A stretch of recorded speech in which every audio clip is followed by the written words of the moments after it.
अगर तुम्हें कुछ इंडियन टेलीविजन शोज का नाम लेने को कहा जाए तो तुम्हारी जुबान पे आएगा क्योंकि सास भी कभी बहू थी, सीआईडी, आहट, कोई है और तारक मेहता का उल्टा चश्मा। जी हाँ, तारक मेहता का उल्टा चश्मा हर किसी की जुबान पे ये टीवी शो, चाहे बूढ़ा हो या जवान, हर किसी ने जेठालाल को देखा है। जेंजी ने तो इन्हें मीम से डिस्कवर करके देखा है और मिलेनियल्स ने तो वेल टीवी पे। ये शो हर किसी के लिए नॉस्टैल्जिया का एक मीडियम बन चुका है और आज भी हम तारक मेहता का उल्टा चश्मा के एपिसोड्स यूट्यूब पे खाना खाते टाइम तो देखते ही है। I mean, जब तक ये शो नहीं देखा गले के नीचे से एक निवाला नहीं जाता। लेकिन एक प्रॉब्लम है, लोग इनके नए एपिसोड ज्यादा नहीं देख रहे हैं। इनफैक्ट इस शो की टीआरपी में ड्रॉप आया है। लोग नए एपिसोड्स की जगह इसके पुराने एपिसोड्स ही देखना प्रेफर कर रहे हैं, चाहे वो एपिसोड रिपीट पे ही क्यों ना देख रहे हो। इनफैक्ट इस शो की क्वालिटी और स्टोरी टेलिंग से लेके इसकी मेजॉरिटी ऑफ कास्ट में ऐसे चेंजेस आए कि लोग इस शो से दूर होने लगे। तो क्या हुआ ऐसा कि one of the most popular and the longest running show decline में है? क्या हुआ ऐसा जिसके वजह से हुआ है the downfall of Taarak Mehta Ka Ooltah चश्मा? मैं योगी बात करूंगा इस वीडियो में। तो वीडियो शुरू होने से पहले YBB फिल्मी को जरूर सब्सक्राइब कर लेना, ऐसे वीडियोस हम तुम्हारे लिए लाते रहेंगे।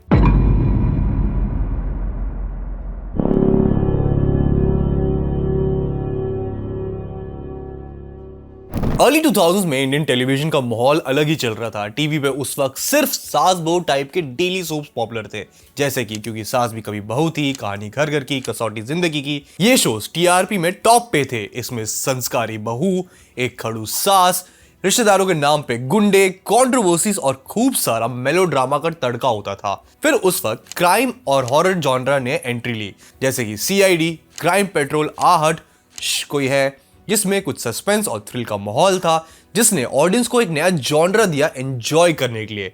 लेकिन उस वक्त कॉमेडी जॉनरा भी काफी पॉपुलर था और शोज जैसे कि पंकज कपूर की ऑफिस या फिर सुप्रिया पाठक जी की खिचड़ी, सतीश शाह और रत्ना पाठक की सारा भाई वर्सेस सारा भाई कुछ पॉपुलर शोज बने उस वक्त। साथ में कुछ कॉमेडी रियलिटी शोज भी आए, जैसे कि ग्रेट इंडियन लाफ्टर चैलेंज या फिर कॉमेडी सर्कस, जो उस वक्त बहुत ज्यादा ही पॉपुलर थे। लेकिन कॉमेडी जॉनरा के मार्केट में इशू ये था कि ये शोज सिर्फ वीकेंड में आते थे, जिसके लिए वेल काफी ज्यादा ही वेट करना पड़ता था। प्लस ऑफिस, खिचड़ी, सारा भाई वर्सेस सारा भाई, ये शोज इवेंचुअली खत्म भी हो गए और मार्केट में डिमांड थी कुछ नए कॉमेडी शो की, जो एक इंसान दिन की थकावट से रिलीफ पाने के लिए देख सके।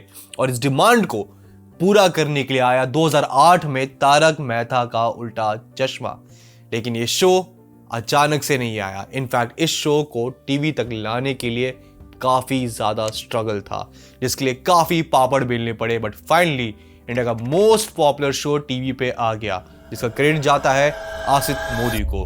आसित मोदी जब सरदार वल्लभ भाई पटेल स्कूल और श्री चेन्नई कॉलेज में थे, तब वो पढ़ाई के साथ साथ थिएटर भी करते थे।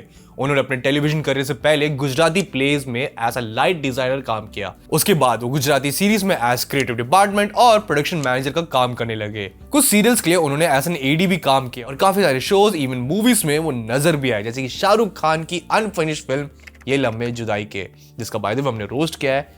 वो वीडियो तुम जाके जरूर देखना। अब आसित मोदी ने इतना काम देख लिया था कि अब वो खुद का शो प्रोड्यूस करना चाहते थे, जिसके लिए उन्होंने खुद का प्रोडक्शन हाउस शुरू करने का फैसला किया और उन्होंने 1955 में अपनी वाइफ नीला मोदी के नाम पे शुरू किया नीला फिल्म प्रोडक्शंस। आसित मोदी को बचपन से थिएटर, आर्ट और लिटरेचर का बहुत ज्यादा ही शौक था और वो फेमस गुजराती राइटर तारक मेहता के फैन थे। उन्होंने उनके चित्रलेखा मैगजीन कॉलम में उनका दुनिया ने ऊंधा चश्मा पढ़ा, जो उन्हें बहुत ज्यादा पसंद आया। दुनिया ने ऊंधा चश्मा कहानी थी जेठालाल और उसके फैमिली की, जहां ये डेली लाइफ की प्रॉब्लम्स के साथ साथ समाज के प्रॉब्लम्स को दिखाता था एक सटायर के फॉर्म में, जिससे गुजराती ऑडियंस काफी ज्यादा कनेक्ट कर पाई और पहले काफी रिलेटेबल भी थे। और आसित मोदी ने बहुत पहले डिसाइड कर लिया था कि वो इस शो को बनाएंगे और 2001 में उन्होंने इसके राइट्स भी खरीद लिए। लेकिन इस शो को कोई भी टीवी चैनल बनाने के लिए रेडी नहीं हो रहा था, क्योंकि डिमांड डेली सोप ऑपरास की अभी भी ज्यादा थी। अब इसी बीच आसित मोदी ने अपने प्रोडक्शन हाउस से कुछ शोज भी बनाए, जैसे कि सारथी और हम सब एक है, और वो कॉन्स्टेंटली तारक मेहता का उल्टा चश्मा चैनल्स को पिच कर रहे थे। और फिर 2008 में सब टीवी ने इनका ये कॉन्सेप्ट सुना, उन्हें ये आइडिया बहुत ज्यादा पसंद आया और फिर सारी कागजी कार्रवाई हुई और शो की कास्टिंग शुरू हुई। फन फैक्ट, ओरिजिनल कहानी के हिसाब से तारक मेहता काफी अलग है। दुनिया ने अंधा चश्मा में जेठालाल एक काफी टेढ़े मुंह टाइप का कैरेक्टर है जो लोगों को कॉन्स्टेंटली उल्टा और काफी अब्यूजिव जवाब देता है, which is slightly different from Dilip Joshi as Jethalal. Daya एक सिंपल सी हाउसवाइफ है जो फनी है, पर टीवी वाली दया जितनी ओपन नहीं है, और उनके कैरेक्टर को एक टिपिकल हाउसवाइफ जैसा दिखाया है। सोडी का कैरेक्टर एक अल्कोहलिक है जो अपनी वाइफ को मारता है, और पोपट लाल जैसे कैरेक्टर्स को ऐड किया इस शो में फन फैक्टर को बढ़ाने के लिए। अब प्रोडक्शन फाइनल होने के बाद जुलाई 28, 2008 में तारक मेहता का उल्टा चश्मा एयर हुआ सब टीवी पे, लेकिन इस शो को सीधे लॉन्च पे सक्सेस नहीं मिला क्योंकि सब टीवी उस वक्त इतना पॉपुलर नहीं था। लेकिन जो लोग इस शो को देख रहे थे उन्हें ये काफी पसंद आने लगा।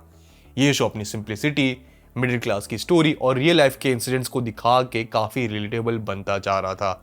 लोगों को ये शो काफी फनी भी लगा, और साथ में शो में प्रॉब्लम्स का सॉल्यूशन भी दिखाया जाता था। लोगों को हंसते हंसते प्रॉब्लम सॉल्व हो जाने वाली कॉन्सेप्ट काफी ज्यादा पसंद आने लगी, और घर बैठा हर कोई इस शो को धीरे धीरे देखने लगा, चाहे वो बूढ़ा हो या जवान, चाहे वो बीमार हो या सुखी। रिमोट के लिए लड़ाई नहीं होती थी जब भी तारक मेहता का उल्टा चश्मा टीवी पे लग जाता था। अब तारक मेहता शो में दुनिया ने उल्टा चश्मा की तरह कॉमन मैन के इश्यूज भी दिखाए, जैसे कि लाइट बिल ज्यादा आ जाना, पानी नहीं आना, पेट्रोल महंगा होना, सब्जियों का भाव बढ़ जाना, वुमेन एम्पावरमेंट, एजुकेशन, करप्शन, हर एक सोशल इश्यू के बारे में इसमें बात किया जाता था। हर परेशानी की गहराई में ये शो जाता था और बिना डरे बिना सोचे इंडियन वैल्यूज के साथ अपने ये विचार भी रखता था। शो के कैरेक्टर्स जैसे कि जेठालाल, दया, भिड़े, बबीता, चंपक, पोपटलाल, ये सारे कैरेक्टर्स लोगों को काफी पसंद आने लगे और काफी रिलेटेबल भी लगने लगे, और अगर ना भी आए तो उनकी कॉमिक परफॉर्मेंस लोगों को काफी पसंद आ रही थी। अब धीरे धीरे लोग अपने पड़ोसी, दोस्त, मोहल्ले में जाके इसके बारे में बात करने लगे, और वर्ड ऑफ माउथ पब्लिसिटी से ये शो हर घर में पहुंचने लगा और हर कोई ये शो देख रहा था। इसकी पॉपुलैरिटी में एक और फैक्टर ऐड हुआ कि इस शो के बारे में सुनने के बाद वीकेंड तक इंतजार नहीं करना पड़ता था इसे देखने के लिए। ये शो मंडे से लेके थर्सडे तक आता था, तो इसे देखना और आसान हो गया लोगों के लिए। जहां डेली सोप सीरियस माहौल रखते थे, वहीं माहौल को लाइट करने वाला तारक मेहता का उल्टा चश्मा कॉमेडी शोज की इस डिमांड को पूरा कर पाया। इस शो ने इतने सारे मेमोरेबल एपिसोड्स दिए जिनके बारे में आज भी बातें होती है, जैसे कि भूतनी वाला एपिसोड की कैसे गोकुलधाम सोसाइटी में लोगों को लगा कि वहां सच्ची में मेरी एक्स भूतनी आ गई है, पर ये गलत फहमी निकलती है और सिचुएशन और फनी हो जाता है।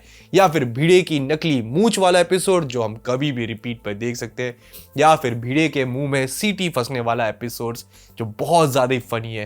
ये भिड़े को साथ कुछ पर्सनल है क्या यार, उसकी बहुत मारते लोग। या फिर जेठालाल के भांग के लड्डू खा जाने वाला एपिसोड, या फिर पोपट लाल का मिस कॉल वाला एपिसोड, सोसाइटी में वाटर टैंकर आने वाला एपिसोड, साड़ी घोटाले वाला एपिसोड। इतने सारे फनी और मेमोरेबल एपिसोड्स दिए इन्होंने। तुम्हारा बाय द वे कौन सा फेवरेट है मुझे कमेंट सेक्शन में जरूर बताना। इन एपिसोड्स ने हमें हमारे सबसे बुरे वक्त में हंसाया और आज भी इन्हें देख के मन हल्का हो जाता है। तारक मेहता की सक्सेस ने उन्हें एक ही साल में इंडियन टेली अवार्ड्स का बेस्ट कॉमेडी शो का अवार्ड जितवा दिया। Best comedy serial popular goes to Taarak Mehta Ka Ooltah और फिर 4 सालों में इन्होंने 2000 एपिसोड्स बना दिए। इनफैक्ट 2000 एपिसोड्स तक पहुंचते पहुंचते ये show top 5 best Indian TRP show में आ गया। ये शो हिंदी के अलावा तमिल, तेलुगु, मराठी, गुजरात जैसे कई लैंग्वेजेस में डब होने लगी। शुरुआत में ये शो गुजराती इसको काफी पसंद आ रही थी, लेकिन जैसे जैसे शो पॉपुलर होता गया पूरे देश के साथ साथ यूएसए, यूएई, कनाडा, पाकिस्तान और बांग्लादेश जैसे देशों में भी ये देखा जाने लगा। शो की पॉपुलैरिटी देखते हुए इन्होंने इसके मर्चेंडाइज भी लॉन्च किए। इनके कैरेक्टर्स पे खिलौने, कॉमिक्स, टी शर्ट तक लॉन्च हुए।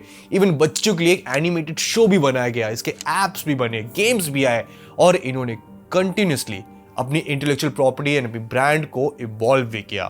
शो इतना पॉपुलर था कि 2014 में प्राइम मिनिस्टर मोदी ने तारक मेहता शो को स्वच्छ भारत अभियान और एनवायरनमेंट अवेयरनेस कैंपेन का ब्रांड एम्बेसडर भी बना दिया, जो किसी भी शो के लिए काफी गर्व वाली बात है। ये शो इतना पॉपुलर हो गया कि इस पे फिल्म्स के प्रमोशंस भी होने लगे, जहां एक लेजेंड पूरा एपिसोड एक फिल्म स्टार के लिए डेडिकेटेड होने लगा, और बड़े बड़े सेलेब्स जैसे कि सलमान खान, अजय देवगन, अक्षय कुमार, अमिताभ बच्चन और शाहरुख खान तक आने लगे अपने फिल्म्स को प्रमोट करने के लिए। वहीं सोशल मीडिया के रेवोल्यूशन होते ही इस शो के मीम्स भी बनने लगे, जिसकी वजह से ये शो इतना पॉपुलर हुआ कि लोग इसे यूट्यूब पे जाके देखने लगे, जिसको देखते हुए शो के क्रिएटर्स ने इनके एपिसोड्स इनके ऑफिशियल यूट्यूब चैनल पे डाल दिया। इस शो से जुड़े हर एक एक्टर का करियर मानो सेट हो गया। दिलीप जोशी, शैलेश लोधा, अमित भट्ट, दिशा वागनी और बाकी सारे एक्टर्स बहुत ज्यादा ही पॉपुलर हो गए। सब टीवी को इस शो के वजह से इतनी पॉपुलैरिटी मिली कि इसके बाकी के शोज को भी लोग देखने लगे। इनफैक्ट आज भी सब टीवी को तारक मेहता का उल्टा चश्मा की वजह से जाना जाता है और 4000 से भी ज्यादा एपिसोड्स देके ये show Limca book of records में इंडिया लॉन्गेस्ट रनिंग सिटकॉम का नाम दर्ज कर चुका है।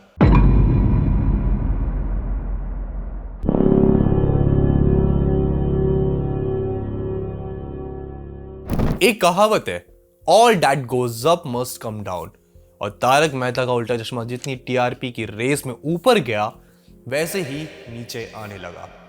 काफी लोग इस पॉइंट से एग्री करेंगे कि इस शो में वो पहली जैसी बात नहीं रही और इस शो के डाउनफॉल में एक नहीं काफी सारे फैक्टर्स ऐड होते हैं जो वक्त वक्त पे पैदा होते रहे। सबसे पहला रीजन बना इस शो के बिहाइंड द सीन्स क्रिएटर्स में चेंजेस। तारक मेहता के उल्टा चश्मा को शुरुआती दिनों में लिखा था राजू राजेन ने, जिन्होंने इसके काफी ज्यादा एपिसोड्स लिखे। धीरे धीरे और भी राइटर्स जुड़ने लगे क्योंकि शो पहले मंडे से थर्सडे तक आता था, पर शो की डिमांड को देखते हुए इसे मंडे टू फ्राइडे कर दिया गया। और फिर राइटर्स में अब्बास, जीतू, परमर, नीरेन भट्ट, अभी, योगेश और मनीष जुड़े, जिन्होंने इस शो के काफी सारे एपिसोड्स को लिखा।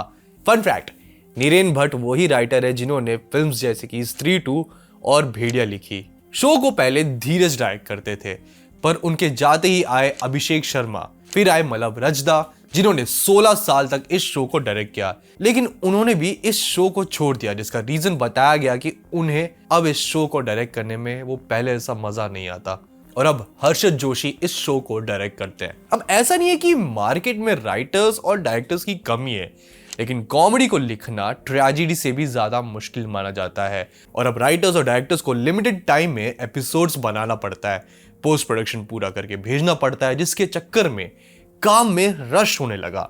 जहां पहले इन क्रिएटर्स को 3 दिन का ब्रेक मिल जाता था काम में और एफर्ट्स डालने के लिए, वो वक्त उनका कम हो गया, जिसके चक्कर में जोक्स को लिखना और एग्जीक्यूट करना और मुश्किल होता गया। इवन ऐसे काफी रिपोर्ट्स है जहां एक्टर्स ने रिवील किया है कि उन्हें ओवर टाइम शूट करना पड़ता है, जो उनके लिए भी काफी हेक्टिक हो जाता है। पहले कम वक्त में क्वालिटी पे काम हो जाता था, लेकिन अब राइटर, डायरेक्टर, प्रोड्यूसर, एक्टर सबका फोकस क्वांटिटी पे हो गया है और हर कोई जानता है कि जब ज्यादा क्वांटिटी हो जाती है तो क्वालिटी पे असर होता है। अब कांस्टेंट चेंज के बीच एक और चेंज आया इस शो में जो किसी भी ऑफिशियल अपडेट से ज्यादा क्लियर है। गोकुलधाम सोसाइटी को क्यों बदल दिया? अब ये बहुत कम लोगों ने नोटिस किया होगा, लेकिन जो इस शो के लेजेंड फैंस है वो जानते हैं कि पहले वाले सेट में कोई खराबी नहीं थी। वो सेट अच्छा था, मजबूत था, लेकिन सेट को चेंज करने के लिए क्रिएटर्स बहाने बनाने लगे, जैसे कि लीकेज, शॉर्ट सर्किट, दीवारें कमजोर होना, और इनको रिपेयर करने के बहाने मेजर रेनोवेशन कर दिया जाता था, जहां बाय द वे उसी रेनोवेशन के नाम पे एपिसोड्स निकल जाते थे। I mean, ये क्या बात हुई यार, घर का नल टूटा है और मकान पेंट करवा दिया। पहले गोकुलधाम के घर के डिजाइन, कलर, सेटअप हर एक मिडिल क्लास घर जैसा दिखता था, जो उन्हें इन कहानियों से जुड़ने में बहुत ज्यादा मदद करता था। मिडिल क्लास घर में जब सोफा टूटता है या नल खराब हो जाता है, छत से प्लास्टर गिर जाता है, पानी लीक करने लग जाता है, तो हम उन्हें रिपेयर करवाते हैं, लाखों का खर्चा करके उसका हुलिया नहीं बदल देते हैं। फॉर एग्जाम्पल, जेठा अमीर आदमी है तो ठीक है, उसके पास 2 घर है। टीचर होने के नाते भिड़े के पास हॉल है जो जरूरी है, जिसमें सोफा है, टेबल है, ब्लैक बोर्ड है, कुछ बेंचेस है। सोडी के घर का typical middle class look, Mehta साहब के घर एक राइटर वाली फीलिंग दे रहा, पोपटलाल के पास मिनिमम फर्नीचर, ये सब सही है, पर इनको अब लग्जरी इंटीरियर्स में बदल दिया गया है। बड़ा बेडरूम, बड़े किचन, रंगीन सोफे, झूले, club house, personal garden, personal office, मंदिर, सब डाल दिया गया है। मिलियनेयर की तरह ये बिहेव करने लगे हैं सोसाइटी। उस गोकुलधाम सोसाइटी में जब एक कंप्यूटर खरीदना, मोबाइल खरीदना, साड़ी खरीदना बहुत बड़ी बात होती थी, अब वहां सब अमीर है। अब भिड़े का घर देख के लगता नहीं कि भिड़े उस घर को अफोर्ड कर सकता है। सोडी के बेड पे हेडलाइट, पोपटलाल के घर में फैंसी न्यूज़पेपर वाली दीवार, इवन छाता लटकाने के लिए उसने एक स्टैंड भी ले लिया है। एक तो पहले ये समझ में नहीं आता ये कौन सा आइटम है जो हर मौसम में छाता लेके घूमता है। I'm kidding। या फिर पोपटलाल सिंगल है और वो मेटाफोरिकल छाता लेके घूम रहा है। काफी सेफ।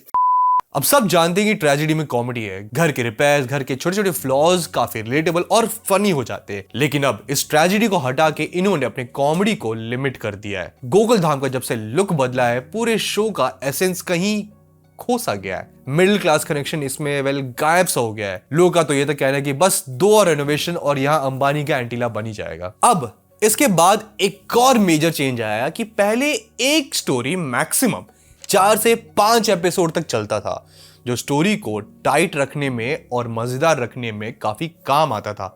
लेकिन फिर एक ही स्टोरी 10 से 15 एपिसोड्स तक स्ट्रेच होने लगी और कुछ तो 30 से 32 एपिसोड तक स्ट्रेच होने लगी, जैसे कि काला कौआ, renovation episode, festival episode, Pinku के पेरेंट्स, जीपीएल, चड्डी गैंग, गुलाबो, बबीता की गाड़ी, कोविड वैक्सीन स्कैम और 1000 एपिसोड्स तो पोपटलाल की शादी होगी। अगर इसे एंड में ना नोरा फतेही नहीं मिली ना तो हम सड़क पे आ जाएंगे प्रोटेस्ट करने। इतना बिल्डअप। पहले जेठालाल दया को धोबी, नॉनसेंस, पागल औरत ये सब कहते थे। दया भी जेठालाल को इरिटेट करती थी। ऐसा लगता था कि कोई पागल औरत है जो बार बार अपनी माँ से बात करती है फोन पे, लेकिन उसकी माँ फोन पे होती नहीं थी। आज तक दया की माँ को दिखाया नहीं गया है। एक और मेजर चेंज आया कैरेक्टर में, जैसे कि चंपक लाल जेठा के फादर है। चंपक लाल पहले हमेशा गुस्से में रहते थे, लोगों को डांटते रहते थे, एक खड़ूस टाइप कैरेक्टर थे जो ऑब्वियसली वाइज भी थे। लेकिन फिर पता नहीं भाई साहब कहां से वो कौन से पीछे के दरवाजे से अहिंसा की मार्ग पे निकल गए। ना कभी वो हिमालय गए, ना कभी वो किसी गुरु के चरणों में पड़े, लेकिन कौन सी बागबान इन्होंने देखी जो अब ये सत्यवादी साक्षात राजा हरिश्चंद्र बन गए हैं। अब गोकुल धाम पे बस ये ज्ञान की बारिश करने लगे हैं। इनफैक्ट इनकी तरह हर कैरेक्टर ने मानो अपना गुस्सा थूक दिया और अचानक से मैच्योरिटी आ गई। इवन सबसे स्टूपिड पार्ट ये है कि टप्पू सेना कॉलेज में गई, लेकिन कॉलेज में किसी को भी किसी से प्यार नहीं हुआ। ना इन्हें करियर की कोई टेंशन, ना इन्हें कोई डिप्रेशन हुआ। 25 साल की उम्र में ये सारे बड़े बड़े लौंडे 10-15 साल के बच्चों जैसा बिहेव कर रहे हैं। ये इतने मासूम है कि जो रियल वर्ल्ड से डिस्कनेक्टेड है और इनके पेरेंट्स को भी कोई परवाह नहीं। लेकिन राइटिंग की दुनिया में अगर कैरेक्टर में फ्लॉ है तो वो रिलेटेबल होता है। अब इनके सारे फ्लॉज हटा के अनरियलिस्टिक चीजें इनमें डाल दी गई है, जिसकी वजह से ये सारे कैरेक्टर्स नॉन रिलेटेबल कैरेक्टर्स बन गए। इसके अलावा दुनिया ने उंधा चश्मा की एक और खास बात थी कि करंट पावर में चाहे कोई भी हो, ये कॉमन इश्यूज जैसे करप्शन, पेट्रियार्की, इन सब के बारे में बात करता था। और तारक मेहता शो भी इनके बारे में स्टार्टिंग में बात करता दिखा जब सेंटर में यूपीए की गवर्नमेंट थी। लेकिन 2014 के बाद से इस शो ने महंगाई, गरीबी, बेरोजगारी, नारी शक्ति जैसे मुद्दों पे पहले जैसा फोकस करना बंद कर दिया। अब सोशल इशू पे बात नहीं करने का डिसीजन वेल इनका पर्सनल है, लेकिन तारक मेहता शो इसी फाउंडेशन पे बिल्ड हुआ है। जहां पहले ये क्रिटिसिज्म देते थे, अब ये गवर्नमेंट की आइडियोलॉजी समझाने लगे हैं और गवर्नमेंट की हर एक आइडियोलॉजी को सपोर्ट करने लगे, जो एक शिफ्ट इन टोन है जिसे काफी लोगों ने नोटिस किया है। देश में जब 2016 में नोटबंदी हुई थी तो एक एपिसोड में चंपक चाचा ने कहा कि सियाचिन में हमारे जवान लड़ रहे हैं,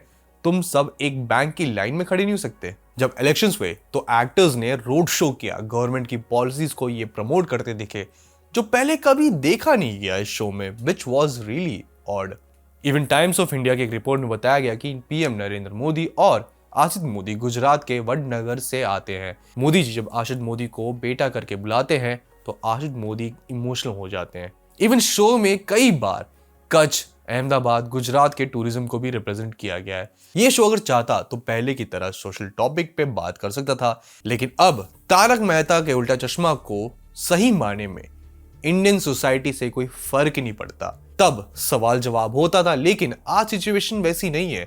इस शो को गवर्नमेंट के इकोसिस्टम के अकॉर्डिंग चलना पड़ रहा है। अब एक और चेंज आया इस शो में जो सबसे ज्यादा और सबसे मेजर चेंज है, वो है इसके कास्ट में चेंज। अब शो में पहले भी कास्ट चेंज हुई है, जैसे कि सोडी प्ले करने वाले गुरुचरण सिंह 2013 में रिप्लेस हो गए थे विद लाड सिंह मान, लेकिन फिर 2014 में गुरुचरण सिंह वापस आए और फिर 2020 में उन्होंने शो छोड़ दिया और अब बलविंदर सिंह नए सोडी है।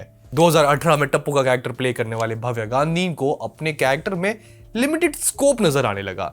जिसके कारण वो गुजराती फिल्म्स में अपना करियर बनाने चले गए, जिसके बाद 2018 में नए टप्पू राज अनंतकाट ने रिप्लेस किया। लेकिन फिर रूमर्स आए कि उनके क्रिएटर्स के साथ अच्छे रिलेशनशिप नहीं बन पा रहे, जिसके बाद उन्होंने भी शो को छोड़ दिया और अब करंट टप्पू है नीतीश भालूनी। फिर 2019 में बावरी का कैरेक्टर प्ले करने वाली मोनिका भदौरिया ने शो को छोड़ते हुए शो के क्रिएटर पे अनप्रोफेशनल बिहेवियर का आरोप लगाया। इवन आसिद मोदी पे भी उन्होंने हरासमेंट का आरोप लगाया। एक बात मैं बहुत बोलती, छोड़ते वो किसी को भी नहीं है, ट्राई वो सब पे मारते हैं।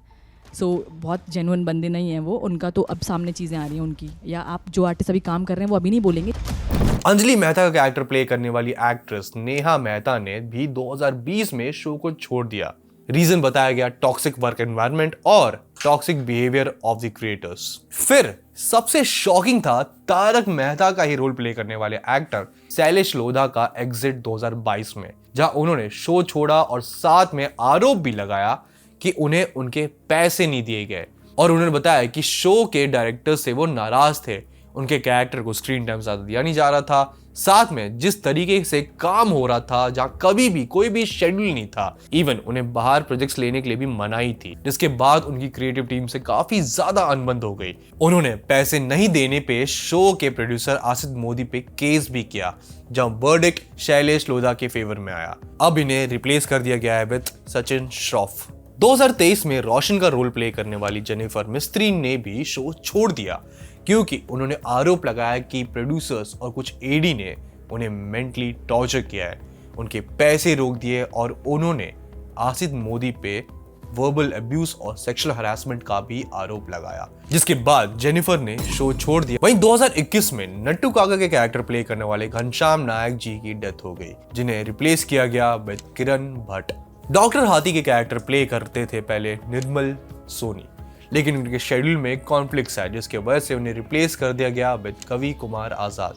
लेकिन 2018 में कवि कुमार आजाद पास्ड अवे और निर्मल सोनी वापस आए अपना रोल प्ले करने के लिए। वही सोनू प्ले करने वाली एक्ट्रेस झील मेहता 2012 में शो छोड़ के चली गई अपनी पढ़ाई करने।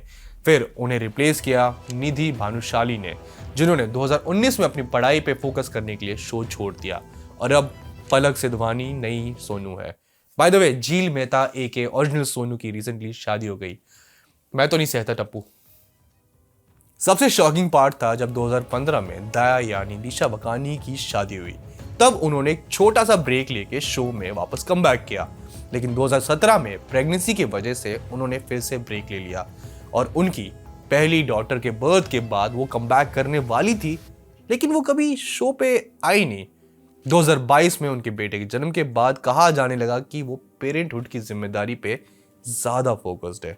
आसिद मोदी ने भी कई बार कहा है कि वो दया को वापस लेकर आएंगे, पर वो ला नहीं सके। और रिसेंटली उन्होंने कहा कि मुझे कहीं ना कहीं लगता है कि भगवान चमत्कार करेगा और वो वापस आएगी। अगर वो आती है तो ये अच्छी बात होगी, और अगर किसी कारण वो नहीं आती है तो मुझे शो के लिए दूसरी दया बहन लानी पड़ेगी। पर सवाल ये है कि क्या नई दया बहन को ऑडियंस एक्सेप्ट करेगी?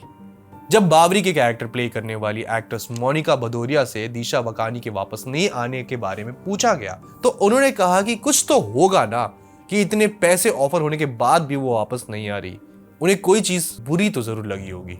शो के पहले राइटर्स चेंज हुए तो शो के टोन में शिफ्ट दिखा, लेकिन जब कैरेक्टर्स चेंज हो गए तो शो के विजुअल में ही चेंज आ गया। तारक मेहता तक नए हैं। अब इस शो को देखकर ऐसा लगता है कि तारक मेहता का उल्टा चश्मा किसी ऑल्टरनेट यूनिवर्स में देखा जा रहा है, where Taarak Mehta is bad. जिस तारक मेहता को हम देखते थे वो ऐसा लगता है कि मानो कहीं पास्ट में है, और ये जो नया है वो कोई और शो है। प्लस इस शो को छोड़ के गए कैरेक्टर्स में से काफी लोगों ने इसके टॉक्सिक वर्क एनवायरनमेंट को क्रिटिसाइज किया है, या कोई भी शेड्यूल नहीं होता था सेट पे आने का, एक्स्ट्रा टाइम करवाया जाता था और काफी लोग की पेमेंट रोक दी गई, और हरासमेंट के न्यूज ने इस शो को फेमस से इनफेमस कर दिया। शैलेश लोधा ने ओपनली इस शो को क्रिटिसाइज किया है बड़े बड़े प्लेटफॉर्म्स पे।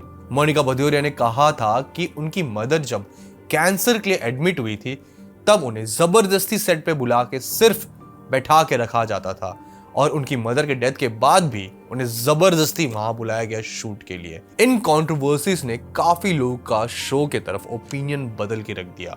और काफी लोग जो इस शो से ऑलरेडी नाराज होने लगे थे, उन्हें शो नहीं देखने का एक रीजन मिल गया। वहीं एक और रीजन आता है शो के टीआरपी के डिक्लाइन में, सोशल मीडिया का राइज, जहां यंग जनरेशन से लेके ओल्डर जनरेशन भी अब इंटरनेट पे कंटेंट देखना प्रेफर करता है, क्योंकि टाइम का कोई लिमिट नहीं है, वो अपना फेवरेट कंटेंट कभी भी देख सकता है। जिसे देखते हुए काफी क्रिएटर्स ओटीटी पे शिफ्ट हो गए, जैसे कि कपिल शर्मा। अब ओटीटी पे लोगों को मल्टीपल ऑप्शंस मिल जाते हैं कंटेंट के लिए, जिसके कारण इस शो को पूरी दुनिया से compete करना पड़ रहा है। ऊपर से गिरते हुए क्वालिटी की वजह से अब ये शो डिक्लाइन में है। लेकिन अब एक सवाल उठता है कि तारक मेहता का उल्टा चश्मा का जो डाउनफॉल चल रहा है, लेकिन अब भी ये शो बंद क्यों नहीं हो रहा?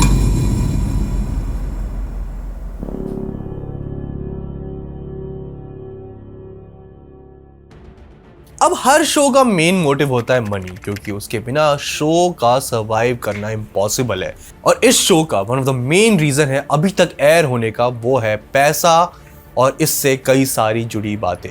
तारक मेहता का उल्टा चश्मा सब टीवी के लिए उसका लाइफलाइन बन के आया। अगर ये शो नहीं होता तो सब टीवी की पहचान कहीं खो सी जाती।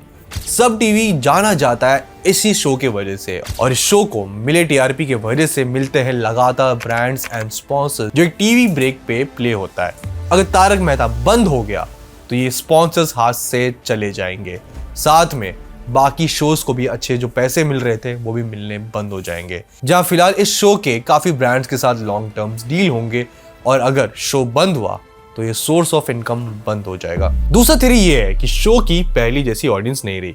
काफी लोग अब ये शो से मूव ऑन कर चुके हैं, या तो कुछ इसे नॉस्टैल्जिया के लिए देख रहे हैं, लेकिन कुछ लोग आज भी है जो इसके लॉयल फैंस है, या फिर वो लोग हैं जो इसके एयर टाइम स्लॉट पे ये शो टीवी पे लगा देते हैं क्योंकि उन्हें कुछ लाइट सा चाहिए। अब इन्हीं ऑडियंस के वजह से इस शो को सो फार एक डिसेंट व्यूअरशिप मिल रही है, जिसके वजह से ये शो अभी भी चल रहा है। थर्ड थ्योरी यह है कि क्रिएटर्स आज भी शो को इंटरेस्टिंग करने के लिए या फिर रिलेटेबल रखने के लिए कभी कभी कुछ स्पेशल एपिसोड्स लाते रहते हैं, जिससे कुछ टाइम के लिए टीआरपी में एक हल्की सी बूस्ट आ जाती है, जिससे अगेन ब्रांड्स इन्हें मिल जाते हैं।